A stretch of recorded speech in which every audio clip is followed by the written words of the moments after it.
It doesn't mean that there isn't more growth. And of course, people can learn all their lives. I basically average 2 books a week and always have for decade upon decade. So I'm still learning. One can still learn, but you better take advantage of those early years. That's when opportunity is really knocking. Welcome to Opportunity Knocks. I'm your host, Todd Paton, and this is this is the 14th podcast I've done. My favorite one is today. I haven't even done it. I can tell you it's my favorite, and it's because who's sitting across from me? Dave Lawrence, man, it is such an honor to have you here. Everything you've accomplished in business, in nonprofit, which we're going to get into. I told you, you're a mentor of mine. I really look up to you, and I appreciate you. I'll try to earn that. Thank you. You always do. So, Dave, let's go back. So the podcast is called Opportunity Knocks, and the goal of this podcast is to speak with successful people who have made it. They've done well in life, and where was opportunity knocking? And I want to go back all the way back to your Charlotte days, because that's where it started from a career wise, right? Is at the Observer, right? Charlotte Observer, and you weren't a publisher there, you were an editor. Okay. How did that happen? How did you land that job? Well, truthfully, Opportunity Knocks has sort of been all my life. I grew up on a farm. I'm one of 9 children, 8 years until I was 14. The farm didn't do so well. It was in upstate New York. We didn't really have any money, or very little money. Every one of us went to either Florida or Florida State. We grew up in a family where we were expected to be good people and expected to make a difference, and I think everybody did in one way or the other. My father had returned to the newspaper business. I so loved my father that I went into the newspaper business, and I worked for 7 newspapers over 35 years until I decided I needed a different chapter. And it was the governor of Florida named Lawton Child, a very honorable person, and he got me interested in the subject of early learning and early childhood, a subject that we have 5 children I knew nothing about, and I decided to retire and work full time. But I had been in a business that at that time, the newspaper, was very profitable. So when I was at the Miami Herald from 89 to 99, we had close to $300 million in revenue. 18% operating. When I went there, we had 2,700 full-time equivalents. We had hundreds of people in the newsroom. That's all been shredded generally in America. And Lawton Child asked me to chair the statewide task force on early learning, school readiness. And how did that connection with Lawton Child happen, Dave? I knew him because the newspaper business was a very significant business, and the publisher of the Miami Herald would know a whole bunch of people, and I certainly knew him. I always loved politics and public life, and he sort of said, "Would you do this?" And so I took 2 years as a civic assignment and learned a whole bunch. And despite the fact we have 5 children, who are now 59 to 39, I knew nothing about the subject. I didn't know that 85% of brain growth occurs by age 3. I didn't know that half the children in Florida are not ready for school. Go to school. I didn't know that 90% of children in America go to public school, as I did. I didn't know that if you had 100 children at the end of first grade, 4 years, at the end of 4th grade, 88 of them 100 are still 4 years. And I didn't know, this is an amazing statistic, I didn't know that 3/4 of people 17 to 24 years old cannot enter the American military. Substance from an academic challenge, physical challenge, or criminal justice. You ought to be worried about the national security of the country you love if that many people are not qualified to enter the American military. What an amazing statistic you just said. 85% of the brain's growth is done at up to age 3. Yes. That's remarkable. So it doesn't mean that there isn't more growth. And of course, people can learn all their lives. I basically average 2 books a week and always have for decade upon decade. So I'm still learning. One can still learn. But you better take advantage of those early years. That's when opportunity is really not. Amazing. Now, what about some of us that, and I'm going to tell you, and I told you this story before. I think the first time I met Dave said to me, his first question was, "What's the last book you read?" I ask a lot of people. And I said, "Uh-oh." And I'm thinking, I hate to say this, but Old Yeller, I think, when I was in 3rd grade. And reading, for me, at least, when I was in high school and middle school, elementary, is I would read a couple sentences and then my mind would I'd lose track of what I was reading. Audiobooks, I love. I think it's just, so is that still? So I go walking 4 days a week, at least 4 miles each time. And I listen to Audible, I listen to books, and I also read them on Kindle. And I also buy the book because I sort of like to have the book nearby. And I do a book group in my home and have for 10 years because I worry about younger people not knowing history. And I want them to know that Hitler came to power legally. The business community in Germany and in Berlin said, we can control this guy and he's better than the communists. And of course, some years later, 60 million people are dead in World War II. I want people to know how we got here. I want them to know the greatness of this country. And I want them to know what we still have to do. And there's a lot we have to do still, right? I mean, kind of the direction of the of the country today, it's scary, and a lot of the crime and the people that are in prison and things like that come from what you just said, which is it might be single parent that's not doing the reading or not, right? There are, a single parent, first of all, could raise a sensational child. Sure. And 2 parents could mess it up seriously. But you'd rather have 2 loving, caring adults in the home. And getting kids off to a good start is really important.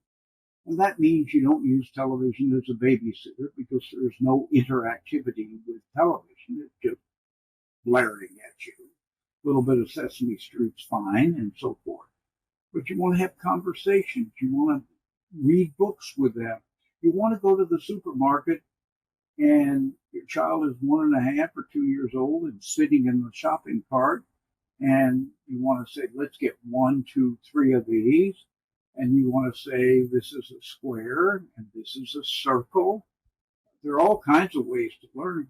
Get those early literacy lessons right, and you'll be set for life. I can remember the first book my mother read to me. The one I can remember is The Little Engine That Could. And it was written in 1931. I know this because somebody bought me a first edition of it. And if you think about the story, it's a story of someone who wonders, could I do this? But ultimately had enough chutzpah to get over the mountain. And if people ask me, am I ever nervous? I'm absolutely nervous, absolutely insecure at times. You then need to have the chutzpah to get over it. Henry Ford I, who was not a great human being, did fine with cars, but he had a lot of trash in his soul. Once said, if you think you can do a thing or think you cannot do a thing, you can. The point of the story being that you have enormous wherewithal within you, but you got to take a chance and you got to use it. Love that. One of the things I love about this podcast and the position I'm in is having people like you. I had somebody by the name of Michael Udine, who I don't know if you met Michael, but he was the past mayor of Parkland, where I live, and also the mayor of Broward County. He's right now a commissioner at Broward. But when I sat down with him, the big takeaway I got from his talk was preparation. He said, I want my kids to be prepared. Now he went to University of Florida, his kids all went to University of Florida, and he had 3 kids, or he has 3 kids.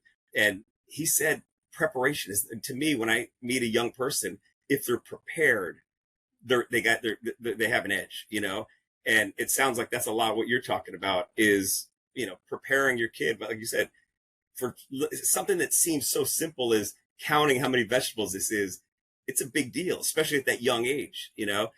Is there anything else, Dave, as a parent or as a young parent, let's say somebody has a young kid, any other a little? Well, it kind of all starts with love, and children who grow up without love grow up to be incomplete human beings and frequently do bad things to other people and to themselves, which is just deeply tragic. So start off with love. People need to be hugged, cared for, sung with, talked with, etc. And then children grow in a bunch of different ways. They grow cognitively and intellectually. They grow physically, but they also grow socially, emotionally, behaviorally, developmentally. And this is not having a regimen of every day as a class day beginning at age 2.5 or 3. Kids also need to play. They learn a lot by playing. You need to get along with other human beings. So all 5 of our children from the age of 2.5 were in Montessori, which was a great path. But it wasn't because we were trying to get them out of the home. It was because we wanted them to learn how to get along with other people, be with other people, feel good about themselves. And just think of this American trend. If I tell you that half the kids aren't ready for kindergarten, which is the fact in Florida, just imagine going to kindergarten or first grade. And all the other kids seem to be, they know what they're doing, they're ahead of the game. You're way behind. And that, number one, is really hurtful. And then you act up and out. A teacher will label you as a troublemaker. We're then off to the races. George W. Bush once talked about the soft bigotry of low expectations. I think our children ended up being really good human beings, and their children ended up good human beings because they expect good things from them. It's not a matter of wealth, and resources, of money, and so forth. It's a matter of expecting good things from people, believing in people. We were in our family, all 11 of us, sitting around the table. We were expecting to be good people. And we didn't have a lot of money. Books were the most likely presents for Thanksgiving, Christmas, birthday, etc. And I can remember when we got the World Book Encyclopedia, and I was 11 years old, I would sit and read the encyclopedia, which had 21 volumes, I now know. But it was just fun to look up things and find out things. And so I've mentored somebody for 8 or 9 years now. Still a work in progress. At Miami-Dade Company. Huge sports fan. And I said, pretend you're at the White House for a state dinner. I've been to never be better dressed. And pretend you're sitting between a famous United States senator, a famous author. What are you going to talk about?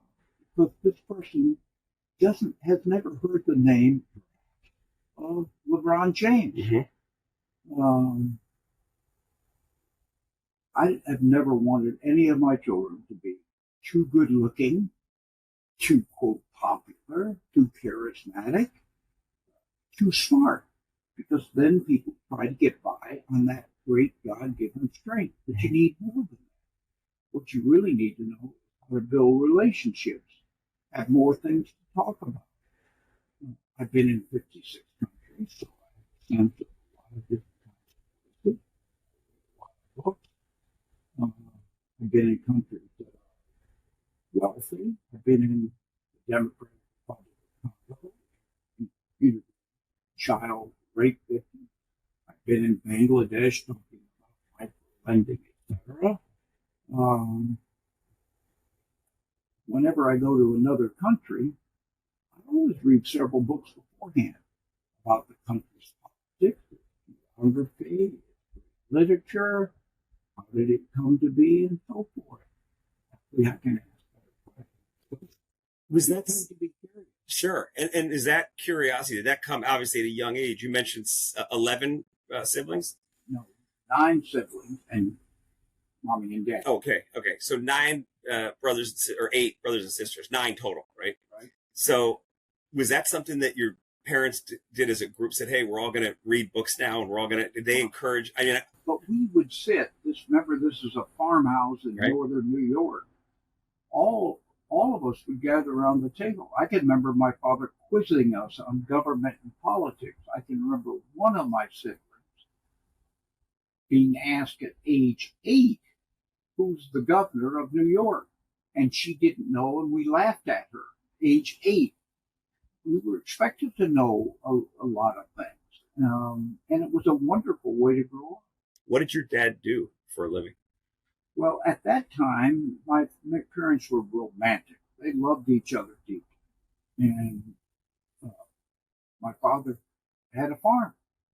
He had a vision. He was a New Yorker, grew up in Long Island. My mother grew up in the city. My father and mother had a vision after the Second World War. We'll have a farm. We'll have 2 ducks, 2 chickens, 2 cows, more or less. I'll write the great American novel, and I'll work at the weekly newspaper, which was called the Sandy Creek News. And the great book didn't work out. Tried. The newspaper didn't work out. And the farming was a struggle. The chicken farm, by far the least glamorous farm. I know a lot about Sure, you worked. eviscerate chicken. Oh, we all did. Yeah. I drove a tractor when I was 10 years old. You wouldn't be allowed to do those kinds of things now. But it was a great way to grow up. And I've always been with people smart, quicker. I think I can outwork. Mm-hmm. And I'm 82 now, and I'm still working for really hard. Well, that's the interesting thing. You retired in 1999, so 25 years of being retired. Yeah. But you never retired. No, You went right and I got very interested in the subject of how do you get kids ready for school and life. And so, for instance, in this community, we passed the Children's Trust, which this year will disperse more than $200 million for early intervention. Cole led a campaign with Alex Pinellas, the then executive mayor of Miami-Dade County, for free pre-K for all 4-year-olds in Florida whose parents want it. So I'm not saving my energy for the next world. Use it up here. That's so great. Now, the Children's Movement and the Children's Trust. The Children's Trust is a government. Well, it's quasi. It's authorized under state law. The Children's Trust is a half-milled property tax. But values have risen significantly. So it started out at 67 million. This year, 207 million. And it's been passed twice, the second time in perpetuity. It'll be here past my lifetime and even yours. And has not had a whiff or a whisper of scandal. And has made difference for thousands upon thousands of children. That's what a blessing that is. It is. And speaking of blessings, you mentioned a lot about reading books. You're also an author, a dedicated life. I wrote one book, Yeah. and it came out 5 years ago. Sold 22,000 copies. From the very beginning, I said I'm not trying to make money, and any money that I make, and I have made, goes to children's books, not to me. But you know, it's the responsibility of all of us to set some sort of example and try to inspire people. You have to realize what's within yourself. And so the book is really about what any of us can do. I love it. So I've been blessed, and I've lived a life that my wife and I have had dinner with Queen Elizabeth, and interviewed Fidel Castro for 5.5 hours. And I had one point or another before, during, or after my first presidency, President from Nixon through Biden. So And I don't play golf. I don't play tennis. If our family is all right, and I'm all right. I frequently said, I'm only as happy as my unhappy child. They grow up. They got adult problems, and mommy and daddy can't fix them. You could be there to help. And now you're probably spending a lot of time with 7 grandkids you have, right? Yeah, but they're in different places. Yeah. But don't you meet at, is it upstate New York? Isn't that the where I was from, where I grew up? Yeah, but do you still have, I remember, or maybe it was Maine. I can't remember. No, Vermont. Vermont. They all look alike. So I bought in 1999 an 1840 home in Vermont. It's not fancy, but it does go back to, what's it, 180, 85 years ago, a long time ago. And every Christmas or every Thanksgiving, we have all 17 of us. It's great. And having the family together is nothing more special. But we're always in touch. And my wife has Alzheimer's, not a small talent. And the children are always in touch with her. The children live in New York, West Maryland, Dallas, Texas, Tallahassee, Florida. I'm missing one community. Oh, Programs. no, in Vermont. Oh. So they're living in 5 different places, and they're always in touch. They did a wonderful book for my wife, Bobby, Mommy, high quality book with pictures, lessons, and memories of their lives. What a treasure. Amazing. Yeah. The whole family did that, or the kids? The kids did. Yeah. That was their whole project, and it was done as a surprise for my wife. We've been married 60 years as of December 21. Congratulations. 60. We're very blessed, and I love my wife more than I ever have. So, and I loved her from the beginning. So that's amazing. And Dave, talk about, there was a charity walk for Alzheimer's recently, right? Yes. Talk about that. Well, I never knew anybody in our own family with Alzheimer's. I've read 14 books on the subject. My wife was had it for about 5 years. I knew nothing about the subject. I've read literally 14 books on the subject and have been involved in some other ways. There are 625 Alzheimer's walks in the country. So for the last 3 years, I have worked hard to raise money and have ended up with the number 4 Alzheimer's walk fundraiser.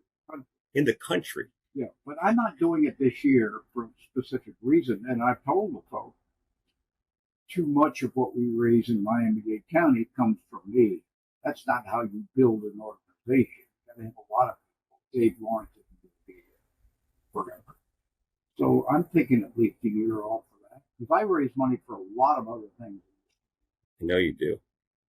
And so what's next? Is there anything is there going to be another book coming out maybe? Well, I live a serendipitous life. You got to, what opportunities come up and what might tomorrow bring? And so I've never had a 5-year or 10-year plan for my life. I would have thought I would have been in the newspaper business all my life and then retired. Although I point out quickly, I don't think retirement is particularly healthy for human beings. They need to be involved. Doesn't mean they need to get paid. They need to be involved. So if I have a lifetime bad habit, I say yes to most everything. And this. And so I'm, for instance, involved in a school called Crystal Ray. And a really wonderful man named Mike Fernandez, who's a great benefit. Homework. Asked me to go look at Crystal Ray, 39 of them in the country. So I went to Spanish Harlem, looked at it, was excited. And we opened a Crystal Ray school in July of 2022. And it's a great different kind of model. First, it's only a high school. You have to be poor to get into it. You might well be 2 years behind when you enter high school. You go to rigorous academics classes for 4 days. On the 5th day, you go to work for Baptist Health, American Airlines, Greenberg.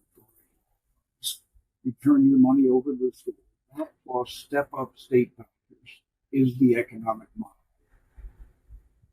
Fundamentally, everybody goes to college. And see the difference in the young people at 14, 15, when they enter high school.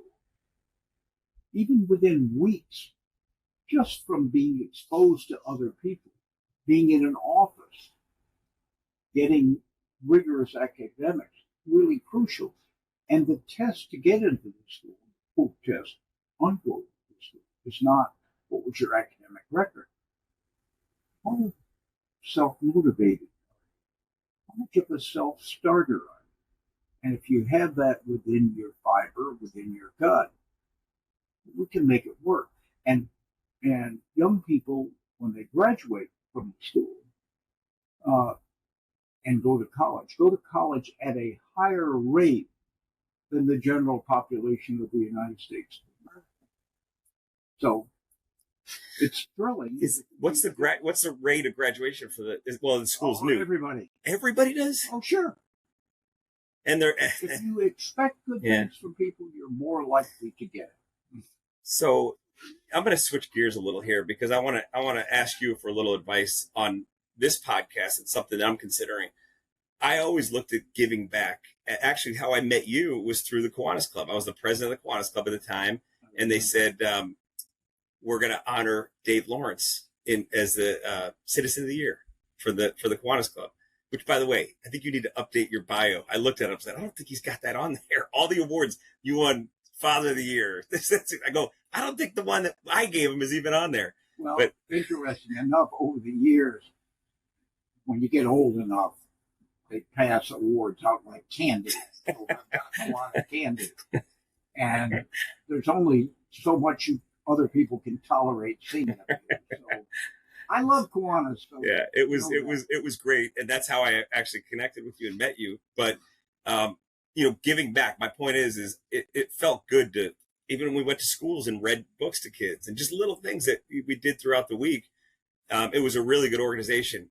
And I haven't done that recently as far as getting involved in charities and getting involved in something where it's a give back. And I think that's so important. Homelessness to me, I see, and it seems like it's just growing more and more. And don't forget about California, just in South Florida. It just makes me so sad, especially when you see a younger person on the streets, begging for food. And I think it's like almost like we're so used to it. People, you just drive by and it really. We have the richest country in the history of the world. And we can spend literally $2 trillion to bring democracy to Afghanistan. I don't think we succeeded at it, but we spent the money. A bunch of people got killed, and that's tragic for families and countries and so forth. But there's something wrong in a country with that many resources. That 350,000 perfectly legal children in Florida have no health insurance. There's something wrong where 20+% of children in the state of Florida who are in their early childhood years are growing up in full childhood poverty. I'm not advocating socialism.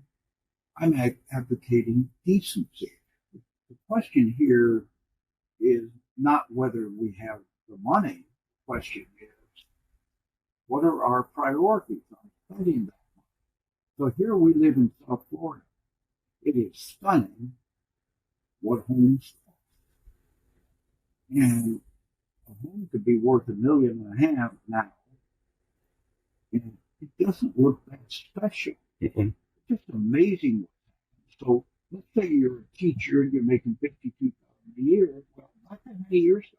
It's pretty good salary. Yeah, not today. Now, how do you buy a home? And rent. I mean, just forget about renting a house in Miami. When I lived in Miami 10 years ago, we paid $2,500, Nicole and I, for the rent in Brickell. I looked the other day. You know what the rent was now? $7,500 for the same unit. So that's a basically 7,500 units. What's that? 90,000 a year? That's a lot of money. That's just rent, no food, exactly. So going back to the homeless issue and the challenge, one of the things, and I'd love to hear your thoughts on it. What I love that you're doing, by the way, with the children's movement is you're starting at an early age, which is how to fix a problem. It's hard to fix it when they're older, and it's much harder. I despair of sort of fixing the 4th grade, the 7th grade, or the 11th grade. The smartest thing you could do for education reform in this country is deliver the children in better shape. Once you have momentum, you're probably going to have momentum all your life. So take the homeless challenge, and it is a big challenge. Miami has actually done better on this subject because of a great model developed by Alva Chapman and others some years ago. But the reality is 3/4 of people who have substance abuse, mental health, and mental health. That is. It's so because we absolutely. Yeah, I do feel insecure. I do wonder what I do something. I like to be nervous when I make a speech because I perform better when I'm nervous. But you've got to have internal wherewithal to say, I can do this. The confidence and the belief. The confidence and the belief. An extraordinary number of people in this country growing up without hope. And if people don't have hope, and it takes me back to the story of what you just said of being at your dinner table and your father expected you to know this stuff. Yeah. That's a confidence builder. When you know that the person who you look up to and sometimes might fear, when he says, you're going to know this. I know, I got you. I know you're going to, that's a confidence builder. And that, well, it's expectations, having high expectations of other people that they can do things helps you believe in yourself. If you believe in yourself, yes. So this is a perfect segue to my vision for this homeless issue, and kind of even though it might be a very, very small person, just if I could help one person, but I wanted to use this platform, this podcast, as a way to end the Sprinter because it's portable. And this is what I have in my head, and I want you to, shoot it down correctly, whatever you think. I'd love to hear, because I know you'd always give me an honest opinion. But drive it and walk up to a homeless person, and they might love that I'm just talking to them, and spend the day where I give them hot meals, I give them a hotel for the night, and I bring them in the Sprinter and I talk to them, and I try to get some confidence and motivate them, and with even though it's not a huge audience that I have, but there's a lot of CEOs, there's a lot of influential people. And if there's a chance that somebody can give this person a shot, I just look at it like, if I'm in that spot and somebody did that for me, and maybe they're looking for that, we just drive right by. I'm guilty of it, I'd love to hear your thoughts on that. Well, I mean, there could be danger because you mentioned drugs, mental health. Yeah, but I don't think it's a particularly fearful sort of thing. I think people need to not only believe in yourself, but have other people believe in you. You need to be a role model for other people. What's possible? I know an extraordinary number of people who make a difference in this community and way beyond. You got to train people to do jobs. You got to train people to know how to do lots of skills. But it's all there to be done. No human being ought to be abandoned. And frankly, a fairly good standard, and you don't need to be Christian to know this, is what would Jesus do? And a lot of people quote Jesus and don't live fully Christian lives, in my estimation. Might think they are, but I don't particularly think they are. How do we behave like Jesus would want us to do? And again, I'm not talking about I'm a lifelong Catholic. I'm not talking about Christianity. I'm talking about somebody who was on the face of the world, who set a good example for other people.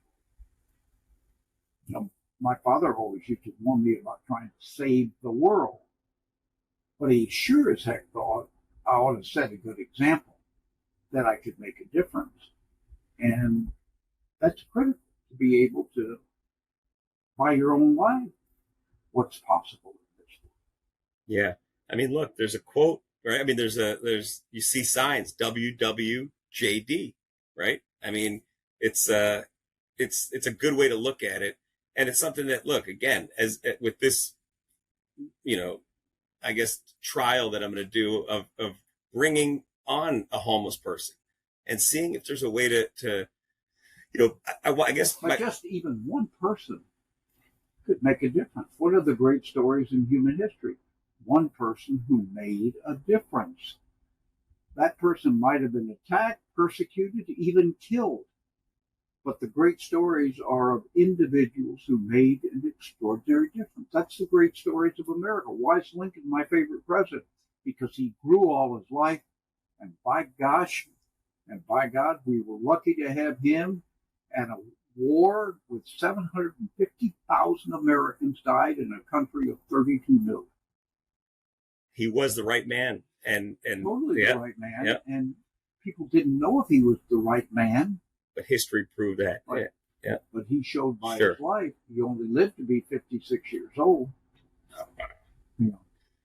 So I know, look, it's 38 minutes now. I told you we'd keep it under 30.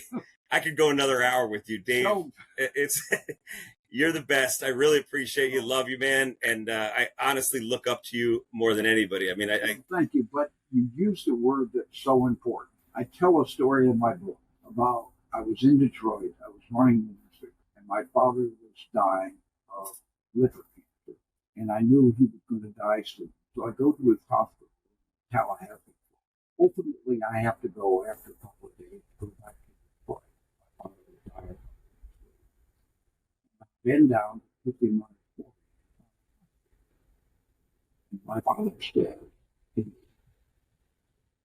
want you to know, already, what did I want him to say? I love him. And what? We were a close family.